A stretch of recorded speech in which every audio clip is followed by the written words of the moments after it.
এই আসসালামু আলাইকুম, কি অবস্থা সবার? আশা করি ভালো আছো। আচ্ছা ঠিক আছে, আমি বেশি সময় নষ্ট না করে আমি ডিরেক্টলি প্রসঙ্গে চলে যাই। আসলে কি বিষয় নিয়ে কথা বলতে আসছি, ওকে?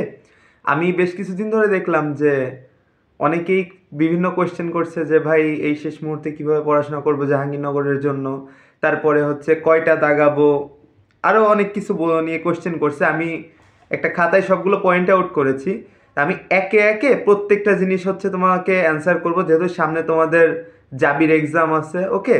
তো আমি প্রত্যেকটা জিনিস তোমাকে ইন ডিটেলসে আলোচনা করব যে কিভাবে কিভাবে প্রত্যেকটা জিনিস থেকে তুমি ঠিকঠাক মতো পারবে আর কি, ওকে? আমি একটা একটা করে অ্যান্সার করার চেষ্টা করি। ওকে, একটা কোয়েশ্চেন আসছিল যে ভাইয়া আমি কয়টা দাগাবো। এখন কথা হচ্ছে যে কয়টা দাগাবা এটা আসলে ডিপেন্ড করে তোমার শিফটের কোয়েশ্চেনের উপরে। সেটা কেমন আমি একটু বোঝাই বলি। ধরো তোমার শিফটের কোয়েশ্চেন অনেক কঠিন আসছে। এখন তুমি একটা জিনিস ভাবো, তোমার শিফটের কোয়েশ্চেন যেহেতু অনেক কঠিন আসছে, তাহলে তোমার মতো অন্যরাও দাগাইতে গেলে একটু প্যারা খাবে, এটা স্বাভাবিক। এখন যেহেতু দাগাইতে গেলে সবাই মোটামুটি প্যারা খাবে, তাই তোমাকে যেটা করতে হবে, তোমাকে ভাবতে হবে যে কতগুলো মতো একটা ভালো স্টুডেন্ট দাগাইতে পারে। ওই অনুযায়ী তোমাকে একটা প্ল্যান করে দাগাইতে হবে। আর যদি দেখো যে কোয়েশ্চেন সবসময় যেমন ইজি আসে জাহাঙ্গীরনগরে, ঠিক সেরকম ইজি আসছে, তাইলে তুমি চেষ্টা করবে একটু বেশি বেশি দাগানোর, ওকে? এটা কেন করবা? এই বেশি বেশি দাগানোটা জাহাঙ্গীরনগরে আসলে একটু ইম্পর্টেন্ট, কারণ বেশি না দাগাইলে আসলে চান্স পাওয়া খুবই টাফ, কারণ এখানে সিট অনেক কম থাকে, ওকে? আচ্ছা, আমি আজকে যে কথাগুলো বলতেছি এগুলো ম্যাক্সিমাম এ ইউনিটের জন্য, ওকে?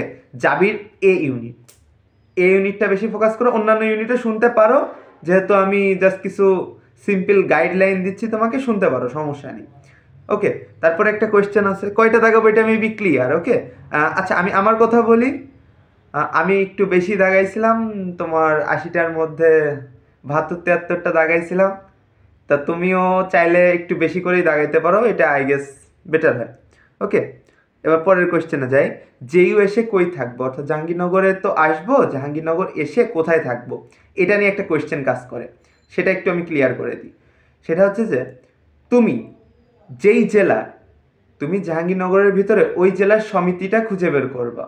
ধরো জাহাঙ্গীরনগর বিভিন্ন ফেসবুক পেজ, বা পেজ তো না, ধরো বিভিন্ন গ্রুপ আছে, ওই গ্রুপগুলোতে তুমি সার্চ করে দেখবা, বিভিন্ন পোস্টে কমেন্ট করবা যে আমি অমুক জেলার, আমি এখানে এসে কোথায় থাকতে পারি। তখন দেখবা সেই জেলার কোনো ভাই বা আপু, তুমি যদি মেয়ে হয়ে থাকো তাহলে আপু, আর তুমি যদি ছেলে হয়ে থাকো তাহলে কোনো এক ভাই এসে কমেন্ট করবে যে তুমি এখানে থাকতে পারো বা এই নাম্বারে কল করতে পারো। এই বিষয়ে আর কি তারা রিপ্লাই দিবে আশা করি।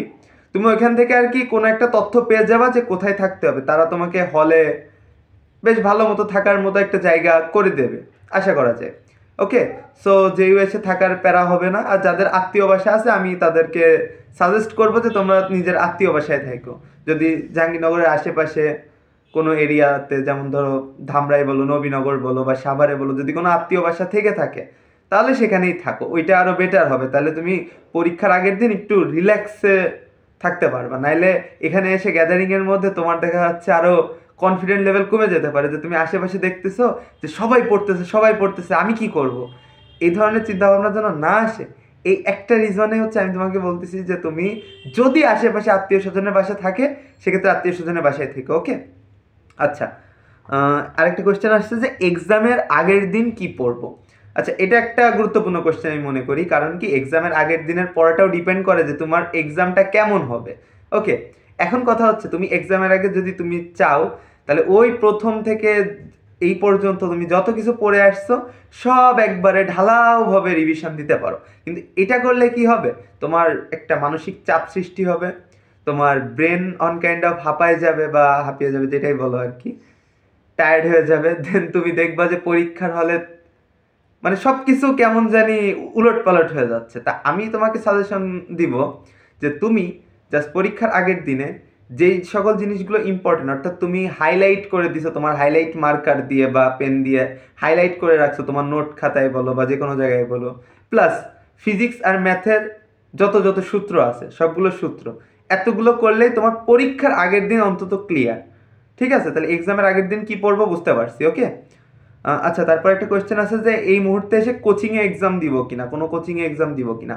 আচ্ছা, যদি কোনো কোচিং তোমাকে ফিজিক্যালি মডেল টেস্ট নিয়ে থাকে, এই মডেল টেস্টগুলো কিন্তু তোমার অনলাইনে দিলে খুব একটা লাভ হবে না। হ্যাঁ, একদম যে লাভ হবে না তা বলতেছি না, বাট ধরো অনলাইনে দেওয়ার থেকে তুমি যদি অফলাইনে দাও, তাহলে তোমার পরীক্ষার দেওয়ার যে মানে যে অ্যাবিলিটিটা ওইটা আরও বেশি তৈরি হবে। ওকে, তুমি কি করবা, একটা যে কোনো একটা কোচিংয়ে 3-4টা টানা মডেল টেস্ট যদি নেয়, তাহলে সব থেকে বেটার হয় ওইটা দেওয়া। ওইটা দিলে তোমার একদম মনে করো মানে একটা প্রিপারেশন, কীভাবে 80টা MCQ 55 মিনিটে কমপ্লিট করবে, এটার একটা প্রিপারেশন তোমার তৈরি হয়ে যাবে।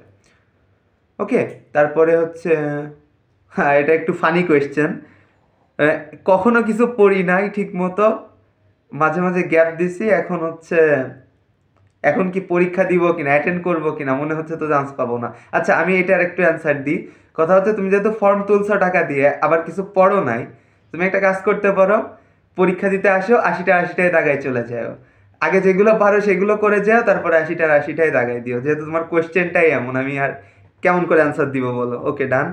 আচ্ছা তারপর লিখছে শেষ কয়দিন কিভাবে পড়বো। আচ্ছা ভিডিওটা যদি আজকে দেখে থাকো, আজকে মেবি 3 ফেব্রুয়ারি, আর ধরো 5-6 দিন মতো আছে ধরো, তো এই 5-6 দিনেও অনেক কিছু পড়া যায়। তোমার যে এতদিনকার যে টোটাল নোট তুমি করছো, একটা নোট খাতা তুমি নিশ্চয়ই বানাইছো, ওই নোটটা সম্পূর্ণ A to Z তুমি কভার করো এই 6 দিনের মধ্যে, ওইটা ফুল একটা রিভিশন দিবা, জানো তোমার পারা জিনিস ভুল না যায়। ও একটা কথা বলে রাখি, একটা জিনিস অবশ্যই অবশ্যই অবশ্যই মনে রাখবা, তোমার এক্সামে মানে সরি তোমার ধরো ভার্সিটিতে চান্স মিস হবে তখন যখন তুমি তোমার পারা জিনিস ভুল করবা।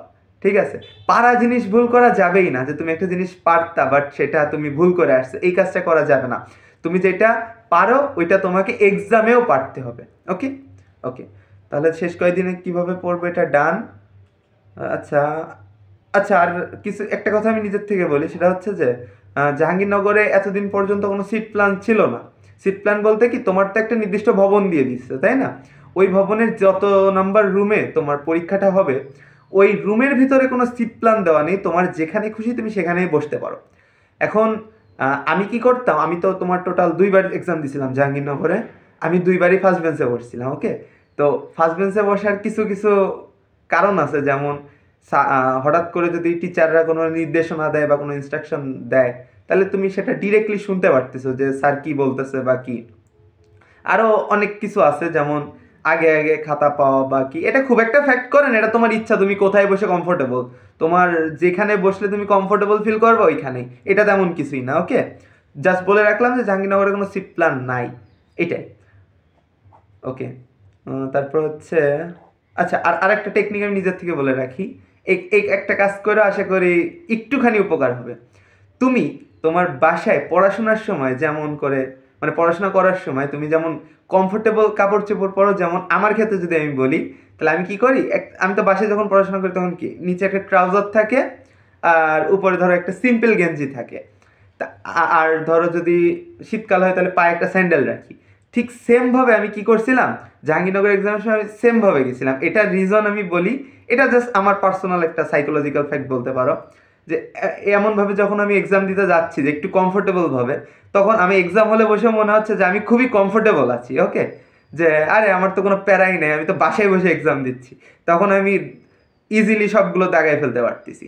এটা একটা মজার জিনিস আর কি, এটা তোমরা চাইলে করতে পারো, এমন না আমি জোর করতেছি, এটা জাস্ট আমার পার্সোনাল অপিনিয়ন শেয়ার করলাম। ওকে, আরেকটা যদি বলি পার্সোনাল অপিনিয়ন শেয়ার করি, সেটা হচ্ছে যে যেই জিনিসগুলো তুমি পারবা, ওকে, সেই জিনিসগুলো প্রত্যেকটা তুমি দাগায় আসবা আগে।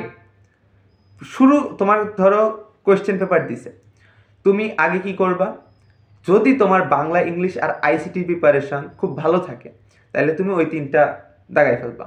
ওকে, জাস্ট ওই 3টা দাগায় ফেলবা।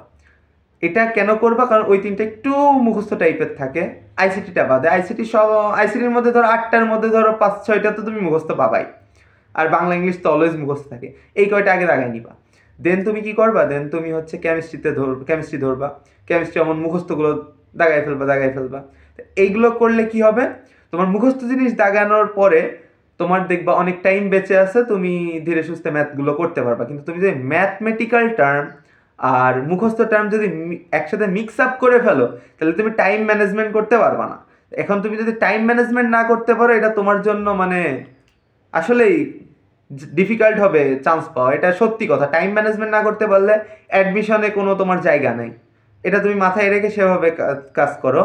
আর একটা কোয়েশ্চেন আসছে ট্রান্সপোর্ট বিষয় বলতে কি, ধরো তুমি ঢাকার অমুক প্রান্তে থাকো বা তুমি অমুক জেলায় থাকো তো অমুক জেলায় থাকো, সেক্ষেত্রে জাহাঙ্গীরনগরে কিভাবে আসবা, কোন বাসে করে আসবা, বা ধরো কোন গেটে নামবা, সেখানে জাহাঙ্গীরনগরে তো অনেকগুলো গেট আছে, এখন কোন গেটে নামলে তোমার ফ্যাকাল্টিটা সুবিধা হবে, এই ট্রান্সপোর্টের বিষয়ে একটা কোয়েশ্চেন আসছে, বাট এক ভিডিওতে করা আসলে সম্ভব না। আমি এই ভিডিওটা নিয়ে আমি হয়তো বা আমিও আসতে পারি এই ভিডিওটা নিয়ে, অথবা তোমাদের আরাব ভাই তাকে বলতে পারি যে এই ভিডিওটা নিয়ে মানে এই টপিকটা নিয়ে একটা ভিডিও করতে, ওকে।